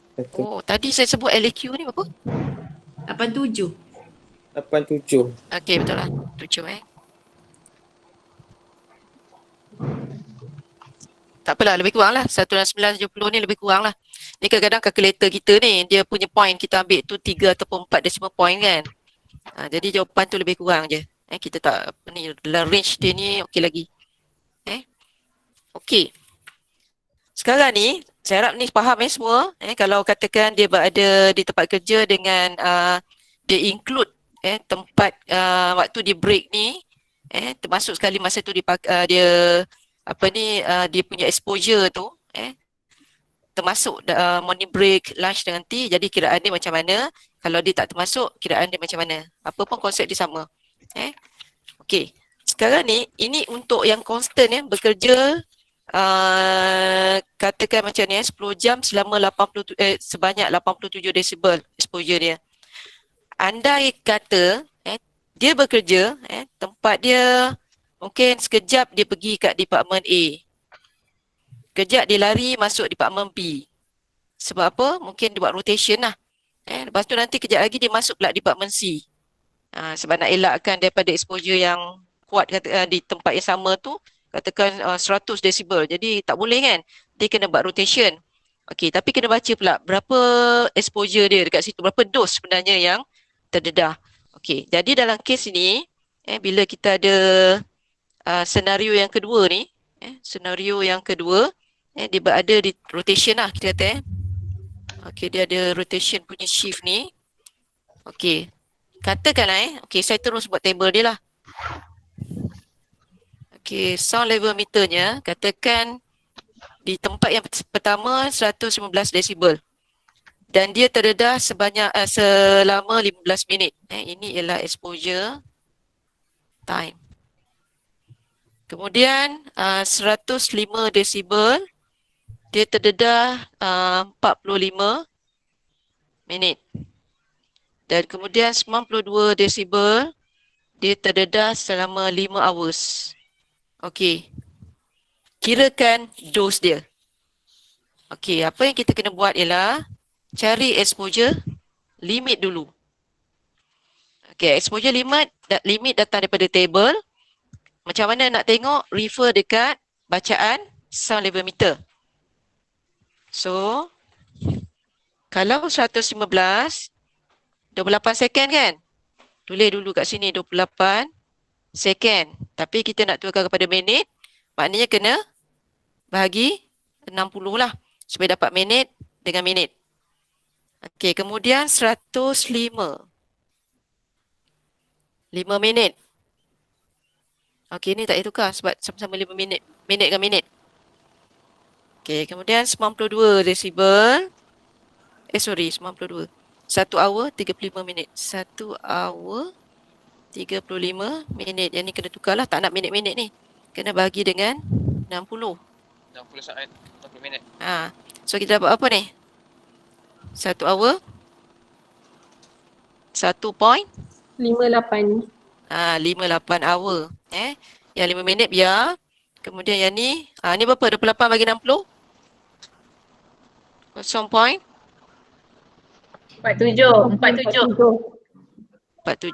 minit. Okey. So bolehlah kira dos. Okey, nak kira dos dia sama dengan 100 sama C per T. Campur C1, C2 per T2, campur C3 per T3 dan seterusnya lah kalau ada Jadi ambil. Okey, 15 minit bahagi 0.47 minit. So minit-minit mati senang lah. Okey, yang sebelah ni 45 minit. Bagi exposure time dia, yang limit dia ialah 5 minit. Campur 1.5, 8. Okey. So kita akan dapat nanti akan dapat 32.14 9. Okey. So nanti bila kira-kira dia punya dos dia ialah 4429.8%. Sangat tinggi. Logik tak? Logik sebab tengok sound level meter 1.5 desibel sepatutnya hanya expose 0.47 maksimum dia. 0.47 minit. Tapi dia expose 15 minit. 105 desibel sepatutnya hanya 5 minit je expose. Kalau tidak dia boleh permanent hearing loss. Tapi dia dah expose 45 minit. 92 desibel sepatutnya hanya 1.58 hour tapi dia dah expose 5 hours. Ini takut nanti masa prolong. Prolong nanti memang dia punya kesan sangat berisiko lah. Jadi dalam kes ni kita nampak dosnya sangat tinggi. Apa yang berlaku sebenarnya ialah dalam telinga kita ni, kalau saya lukis telinga, okey, kita ada apa ni yang gegendang, lepas tu ada tiga apa tu namanya, 3 tulang tu kan, ossicle kan. Kemudian dia ada macam siput tu. Dia macam ada bentuk siput tu. Okey, yang siput ni kita panggil sebagai inner ear ataupun cochlea lah. C-O-C-H-L-E-A. Cochlea. Okey. Dalam siput ni dia ada satu rambut rambut macam tu. Bila katakan berlaku bunyi yang kuat, dia akan menyebabkan rambut-rambut ni jatuh. Dia akan menyebabkan rambut-rambut ni jatuh. Dan sekarang ni bila katakan dia expose, benda ni berlama, sepatutnya hanya maksimum dia katakan macam ni 0.47 minit tapi 15 minit dia terdedah. 1.58 hour, dia terdedah 5 hours. Apa yang jadi? Rambut-rambut ni dia seolah-olah macam kita pijak. Tahu rumput-rumput ni kalau kita pijak kan dia mati kan? Macam itulah rupa dia. Nanti dia akan mati dan dia tak boleh nak bangkit. Kalau dia berlaku sekejap saja, dia sempat bila jatuh dia sempat baik balik.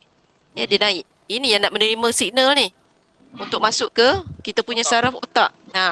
Tapi sekarang ni bila dia dah jatuh, sensitivity dah kurang, inilah berlaku pekak. Ini yang kita panggil sebagai hearing loss. Sebab apa? Dos dia sangat tinggi. Sebab jadi ini semua ni dah jadi damage hair. Rambut dia ni dah rosak lah. So ini kita panggil sebagai permanent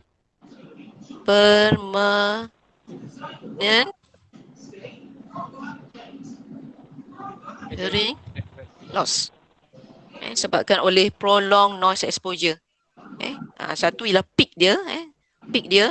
Satu lagi ialah prolonged noise exposure. Faham kenapa dia berlaku macam tu? Sebab apa kita nak tahu dos ni? Dos yang sangat tinggi boleh menyebabkan berlaku benda ni lah. Rambut ni, kalau rajin cari kat YouTube rambut ni dia akan turun jatuh macam ni, dah tak akan bangun lagi. Pekaklah kita sampai bila. Cakap pun dia sensitivity dia dah kurang. Okey. Jadi dalam kes ni tadi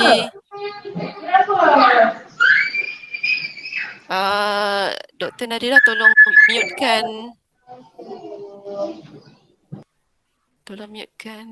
Ada Okey. Tadi ada siapa Puan Rabia dia sebut tadi yang exhaust tu. Maknanya mungkin kita kena kajilah.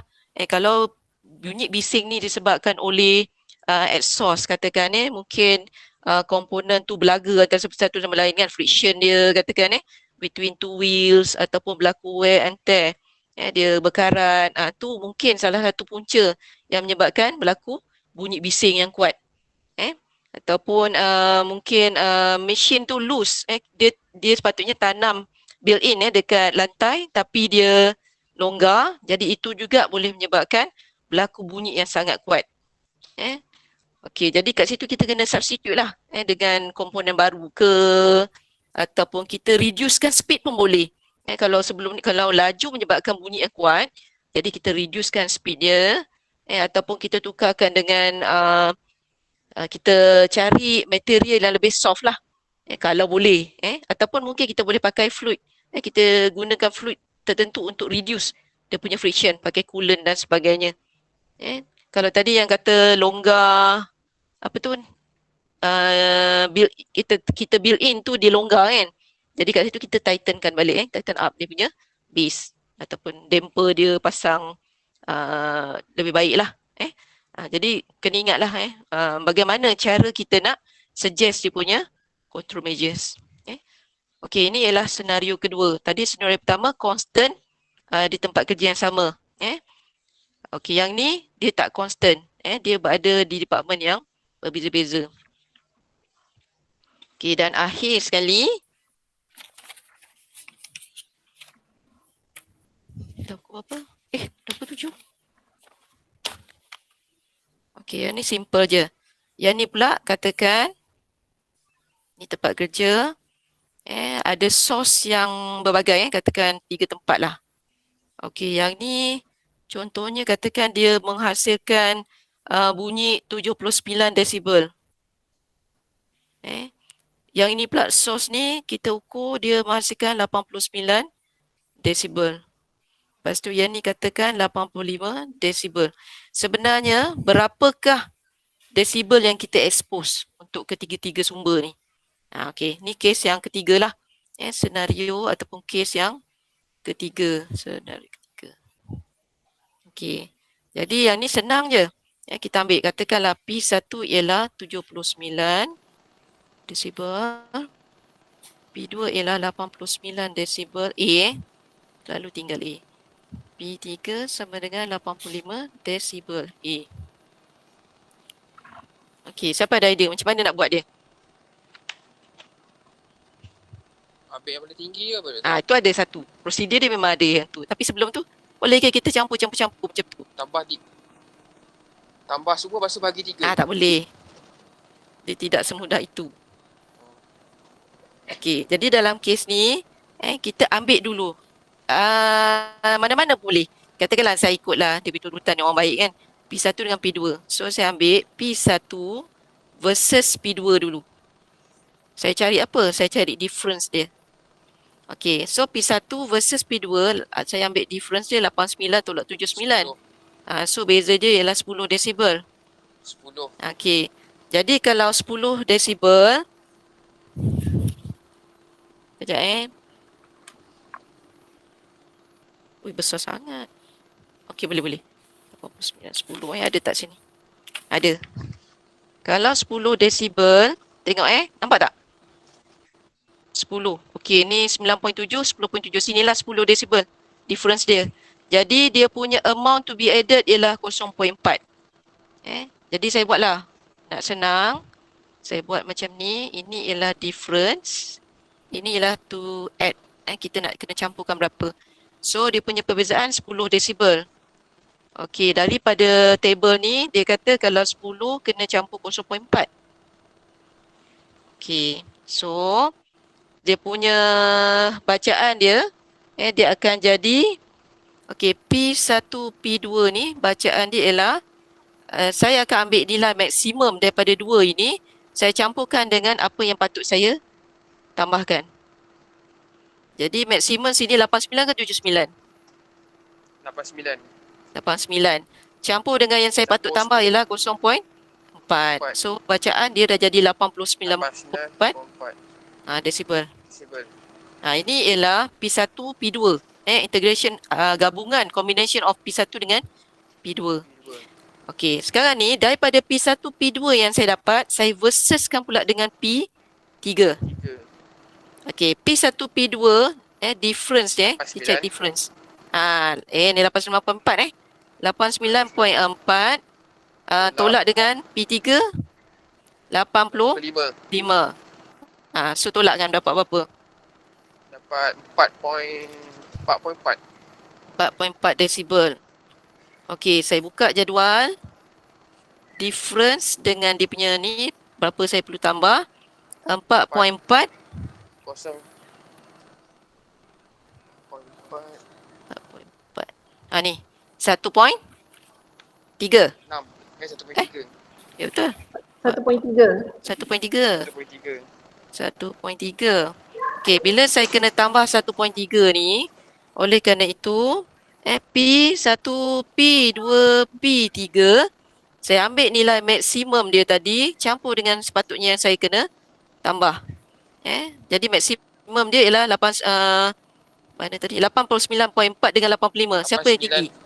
89.4 tambah 89. 1.3. Berapa jawapan? Apa mana pula kalkulator ni? Saya tak nampak lah. 90.7. 90. Oops. 90.7.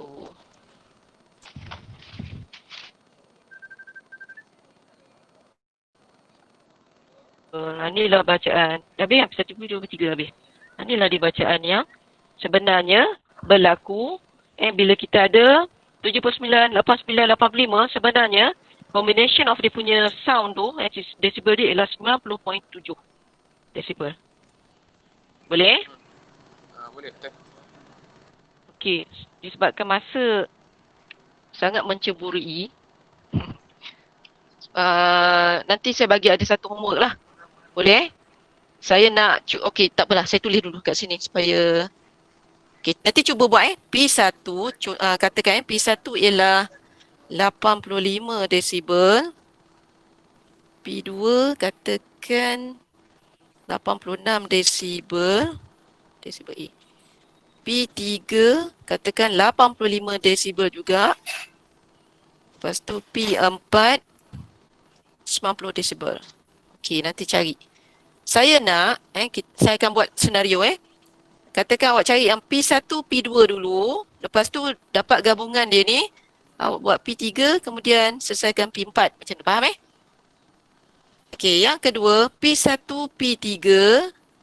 Kemudian gabungan dia ni cuba cari P2 dengan P4. P4. Dan sebagainya ada banyak. Tapi tak apa, saya nak yang dua ni je dulu. Okey, sebenarnya ada banyak.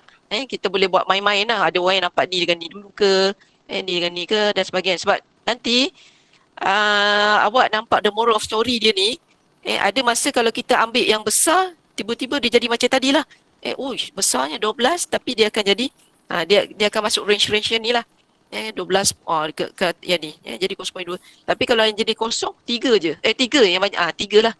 Dia lagi banyak macam tu So nanti dapatkan jawapan dia berapa. Boleh Okey, kalau dah yang last kali, tadi kata last salah bukan. Dia ada satu lagi yang last. Tapi yang ni tak apa, saya baca. Oh sorry, saya kena tekan dulu. Dah nak masuk waktu. Okey, saya start share. Okey, nanti yang last kali ada satu ni. Ni tolong bacalah Okey, ni estimated exposure calculation based on noise reduction rating ni. Kalau katakan kita dibekalkan dengan PPE, tengok balik PPE kita tu berapa dia punya NRR. Katakan dalam kes ni NRR dia tengok sebelah kanan tu. Mana ni ke bawah? Oh ni bawah ni. Okey, katakan NRR dia dibagi 37 dalam kes ni example tu 37. Jadi berapa sebenarnya yang dia expose? Kalau dia pakai PPE tu, berapa yang dia dapat lindungi? Dia dapat reduce dia punya dose, dia dapat reduce dia punya bacaan tu berapa banyak decibel dia. Okey, formula dia ialah NRR actual sama dengan NRR tolak 7 bagi 2. Okey, so kita akan dapat itu formula Okey, yang ni tengok bawah ni nombor 1 ni. Okey, so 37 untuk NR, bacaan tu dia ada kadang-kadang dekat earmuff ke apa dia tulis NR dia. So 37, okey tolak dengan formula dia ialah 7. Okey, kemudian bagi 2, so dia dapat reduce 15 desibel. Bukannya 37 desibel. Dia dapat reduce 15 desibel. Katakanlah kita berada di tempat yang 90 desibel dia punya exposure, kita tolakkan dengan NR yang dibagi tadi iaitu 15 desibel. So sebenarnya kita dah expose 75 desibel. Bagus tak 75 tu? Biasa dah kot kata. Sebab dia dah 45 paling 5. Baguslah 75 sebab yang mandatory dia 85 kan tadi. 85. Kalau lebih daripada 85 dah kena penalty. 75 tu okey lah. Penalty. Cuma saya risau lah sebab macam kumpulan civil ni, kami dekat mechanical pegang 85 tapi civil ada yang kata 65 tu saya risau sikit lah. Dia lain DOE lah apa benda semua tu kan. Tapi yang ni saya bercakap in some places 70. Saya takut yang tu sebab kami pegang yang DOSH punya, yang OSHA punya sebab dia berdasarkan pada akta. Sebab penalty dia kena tengok pada akta yang dah tertulis lah. Jadi kalau kita pegang DOE maka kita kena ikut akta di bawah DOE. Kalau kita ada sebab yang pada saya powerful adalah di inilah di bahagian untuk OSHA lah. Cuma OSHA ni dia selamat sikit, dia 85. Kalau sebelum ni kata ada yang 65 tu sangat strict lah saya rasa. Tapi okey ini NRL ni faham macam mana nak guna. So tengoklah dia punya contoh-contoh ni. Cuma okey yang bahagian B ni lain sikit. Kalau kita ada pakai earmuff dan kita pakai juga earplug. So simultaneously kita pakai serentak. Tengok macam mana cara dia kira. Dia ada tolak 7 bagi 2 tu ada campur lagi dengan 5. Itu memang formula lah. So kita akan nampak dia punya reduction dia. Tu dia tak tunjuk pula dia punya bacaan berapa reduction tapi dia expose 110 decibel. Jadi dia NRL dia 29 untuk earplug dan 25 untuk earmuff. So dia dapat 94. Banyaklah. Dia punya tu. Tapi masih juga tak ikut akta. Sebab 94 tu masih kuat dan masih bahaya. Kalau kita tengok dalam jadual 94 sepatutnya exposure dia hanya 4 jam ke berapa? 94 berapa? 94 sepatutnya 1 hour je. Dia punya cuba tengok jadual tu table 10.1 tu. Sebenarnya 1 hour saja yang dibenarkan untuk expose. Boleh Okey, yang lain ni tengok je lah. Ni ada yang kiraan-kiraan tu masuk. Ni macam mana kaedah mengira dia. Ni yang tadi. Lepas tu ni semua. Ni yang tadilah kita dah cerita Okey, boleh Senang ke susah? Duk risau sangat Afif. Afif tadi risau sangat. Afif dah sampai mana dah? Tangkap? Batu Pahat. Lajunya. Tadi kata kat mana Melaka kan? Laju lah. Okey, so lama. Ya ke? Kita lama sangat? Tak adalah. Okey, dah 7.18. Dah memang waktu masuk dah. Jadi saya harap kalau ada apa-apa soalan WhatsApp je lah. Tanya dalam WhatsApp. Harap-harap benda ni clear untuk kiraan dan juga dia punya teori. Teori jangan setakat dia punya teori atas je. Tapi teori yang untuk control measures pun tolong baca lah. Walaupun kita tak tekankan tapi saya ada tekankan tadi. Ada satu. Macam mana kita nak kurangkan dose tadi. At source tadi. Jadi kena tahulah sikit macam mana nak control measures. Okey. Ada apa-apa soalan? So tiga Senario. Tiga senario tu ada kita kena hafal 3 ni je lah, formula je lah. Formula kita akan bagi. Formula nanti kita akan bagi. InsyaAllah lah. Betul lah. Kena buat latihan sikit. Boleh